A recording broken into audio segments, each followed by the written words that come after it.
আমার এই ওষুধটা আমি প্রত্যেক দিন খেতে ভুলে যাই, তো মাঝে মধ্যে মায়ের কাছে বকাও খাই। আজকের দিনের শুরুটা করলাম ওষুধ খাওয়া দিয়ে, তারপরে চলে গেছিলাম মাঠে। আর মাঠে গিয়ে ভাবছিলাম আমার পরিস্থিতির কথা, কারণ আমার এখন সময় একদমই ভালো যাচ্ছে না। তারপর বাড়ি ফিরে মাকে বললাম যে দাও আমি কিছু কচুর শাক তুলে নিয়ে আসি, কারণ কচুর শাক খেতে ইচ্ছে করছিল। অনেক সময় কি হয়, মাছ মাংস খেতে ভালোই লাগে না, তখন সিম্পল খাবারই ভালো লাগে। মানুষের পরিস্থিতি যখন ভালো থাকে না, তখন কিন্তু আমাদের মাথায় একটা কথাই বারবার ঘোরে, কখন আমাদের এই দুঃসময় আমাদের থেকে যাবে।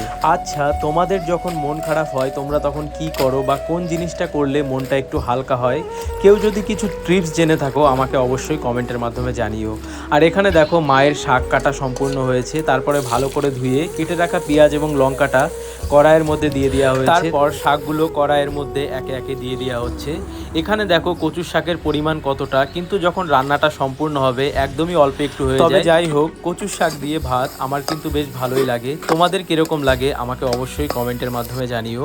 আর এখানে দেখো আমাদের কচুর শাকটা কমপ্লিট হয়ে গেছে। তারপর আমি একটু ভাত নিয়েছিলাম এবং একটু কচুর শাক নিয়েছিলাম। তো ভিডিওটা যদি তোমাদের ভালো লেগে থাকে একটা লাইক করো, চ্যানেলে নতুন হলে চ্যানেলটিকে অবশ্যই সাবস্ক্রাইব করো।